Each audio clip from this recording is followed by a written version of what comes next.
Okay, so basically a couple of results and then we will conclude today's session. So the polyphase implementation of a multi-carrier system. Multi-carrier system goes back to a few slides. Okay, this is my multi-carrier system. Remember, with redundancy we have introduced n, which is some value larger than m.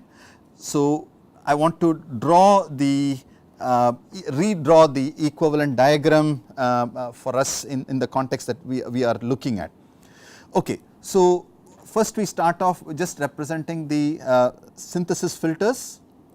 I will just write down the results because we already have obtained these results before. F1 of z, Fm minus 1 of z. We will split this into n polyphase components. So it will be a row vector 1 z inverse all the way to z power n minus 1, followed by a matrix which is an n cross m matrix.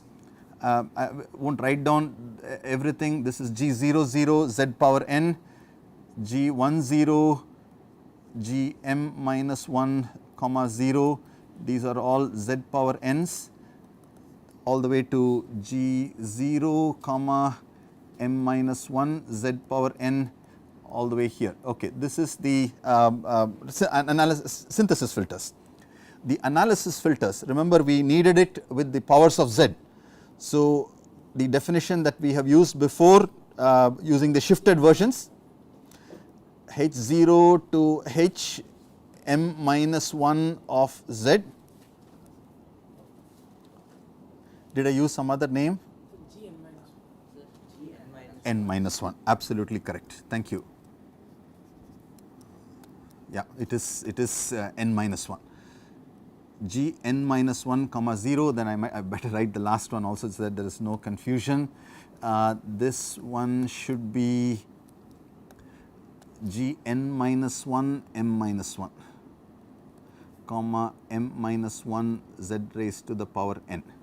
Okay, these are all z power n terms. Okay, now h of z, the analysis filter bank with the powers of z will be S00 z power n, S01 z power n, all the way to S0 comma n minus 1 z power n,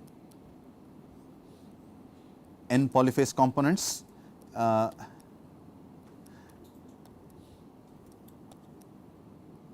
The last one is Sm minus 1 comma 0 z power n dot dot dot. The last one is Sm minus 1 comma n minus 1 z power n, n minus 1 polyphase component of this.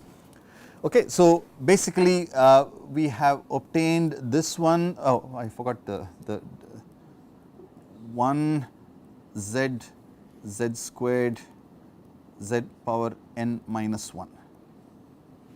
Okay, so this we have obtained using the type 2 polyphase decomposition, and the other one using the type 1 polyphase decomposition. You can fill in those data. Okay, so the final representation in terms of this transceiver with redundancy in our context can be represented as follows: a trapezoid which represents G of z. It has m minus 1 inputs, S0 to Sm minus 1, S0 of n, Sm minus 1 of n, that is the last input. I produce n outputs, label them as x0 of n all the way to x n minus 1 of n. Each of these is upsampled by a factor of n,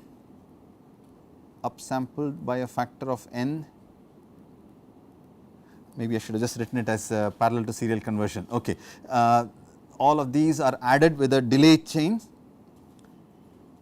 Okay, maybe it is worth it because it helps us to visualize the full picture with the delay chain. all of these added up, these are all delay chains. This comes out to be the signal x of n, which is passed through the channel C of Z. There will be a noise term, but really in our analysis noise is not going to play a picture. So, I am omitting that, but you can perfectly okay to introduce that. At the receiver you have these parallel channels downsampled by n.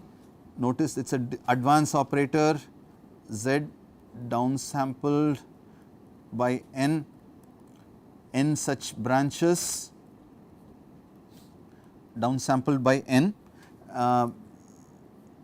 We will introduce a label for these, it will help us in our analysis. We will call this as R0 of n, R1 of n, Rn minus 1 of n. There are n signals which are then combined by another trapezoid, basically another matrix which is not a square matrix, it is a rectangular matrix, takes n inputs and produces m outputs. So, the outputs this is S0 hat, S0 hat of n, S m minus 1 hat of n, and what is sitting inside is S of Z matrix. This G of Z is also a matrix. Okay. So, this is our representation. Okay. Now, as an exercise I would like you to do the following. Do a polyphase decomposition of C of Z. Okay. So, basically do a polyphase decomposition of C of Z. What will happen? In this structure you will get the following, you will get C naught of Z power n, do a type 1 polyphase decomposition, that is simple, Z inverse C1 Z power n, Z power n, I wrote m, it is Z power n, and so on until you get C n minus 1 Z power n, with all of these are through the delay chain. Basically I am just rewriting C of Z by a summation and then add up all of these. Okay. Now, leave off this G of Z, draw a line here, draw a line here, and likewise we will for the moment we will not worry about S of Z, draw another line here. Look at what is in between. You have a parallel to serial converter through a delay chain using the delay chain, then a channel which has been implemented in polyphase form and a serial to parallel converter at the other end. Okay. Now, is this an LTI system? Very important question, because anything to the left of the green line is LTI, anything to the right of the green is LTI. Now, can this be represented as an LTI system? Very, very important question. The answer turns out to be yes. Okay. Why? Because the transfer function between x naught, trace the line between x naught and s naught. X naught can and R naught. X naught goes through an upsampler, okay, and it can go through any one of these branches. You can assume that it is going through all of the branches, and at the other end it goes through a downsampler. Which of these will survive? Only C naught will survive, because all the others will get killed, because it is an upsampling followed by a delay followed by the downsampling. And why is that? Because this downsampler can move to the left of the using the noble identities, it can move to the left, and therefore the input output relationship between the R naught of Z, R1 of Z all the way to R m minus 1 of Z okay, is actually a transfer matrix where I will just write down a few entries and request you to finish the rest. The inputs are x naught of z, x1 of z all the way to x, is it m minus 1 or n minus 1? It is n minus 1, I am sorry. So, this should be n minus 1.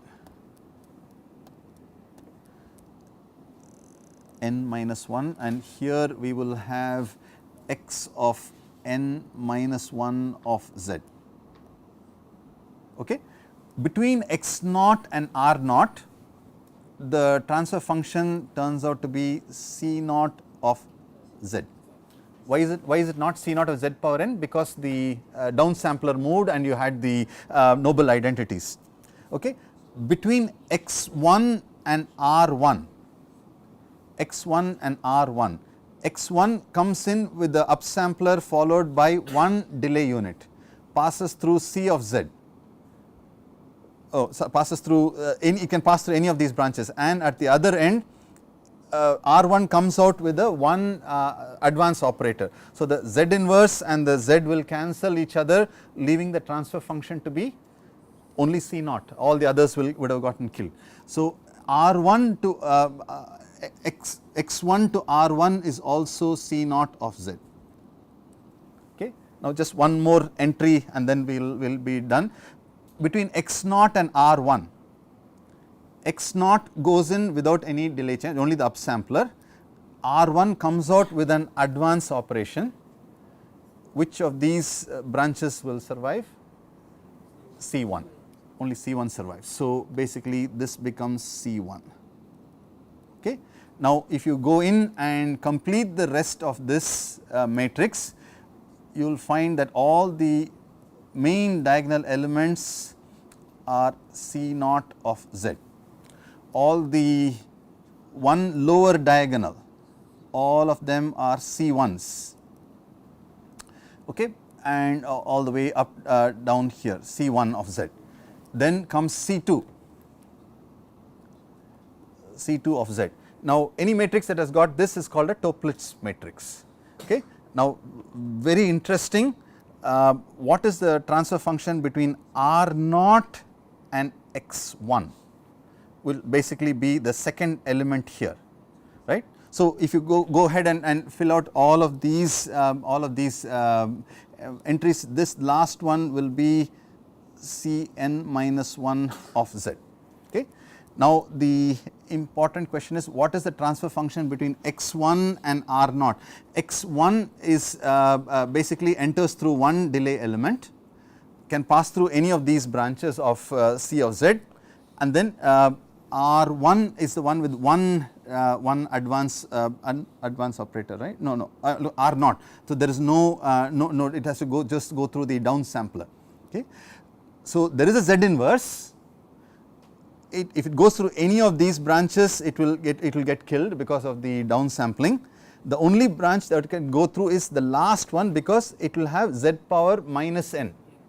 When I downsample, I will get the transfer function to be z inverse times Cn minus 1 of z. Okay, and then you will get a Toeplitz matrix of z inverses. The next one is going to be z inverse of Cn minus 2 of z, again a Toeplitz matrix. Okay. So basically what you see as a transfer function between the x vector and the r vector is actually an LTI system. It has got a very interesting and important structure, because the transfer function is a Toeplitz matrix. In addition to being Toeplitz, it is also got a circulant property, because what comes if you take the first column C0, C1, C2 all the way to Cn minus 1, you will find that the next column is just downshifted by 1 with a circular wraparound, and when Cn minus 1 of z comes to the top, it comes out with a z inverse. Okay. Now this type of matrices have got, so basically this matrix has got a property called the Toeplitz property, all the diagonals are the same, and it has got the circulant property, but it's circulant means the last term just appears at the top, but it appears with a Z inverse. So, it is called pseudo circulant matrix. Okay. So, replace this multirate part with G of Z, a pseudo circulant matrix followed by S of Z. Okay, that's how far we have been able to come. Now, it turns out that we can now start to actually show what are the relationship between G, this transfer function C, and S of Z in order for us to start being able to design very powerful types of systems, and we can also show where the design elements of multi-carrier systems will come into play. Okay. So, we will stop here, but we have covered introduced some new notation, also introduced some concepts which if you can read the corresponding chapter in Yuan Pei Lin, it will be very helpful. More or less I have used exactly the same notation so that there should not be any confusion, but we are now at a point where we can move into the design of multi-carrier systems, where we can eliminate inter-carrier interference, intra-subcarrier interference, and actually be able to design very efficient systems. But the key question is, I have introduced redundancy, how do I exploit it? Okay. So, this whole now what comes into play is how do I exploit the redundancy in the system that we have designed. Okay. We will stop here, we will pick it up from here the next class. Thank you very much.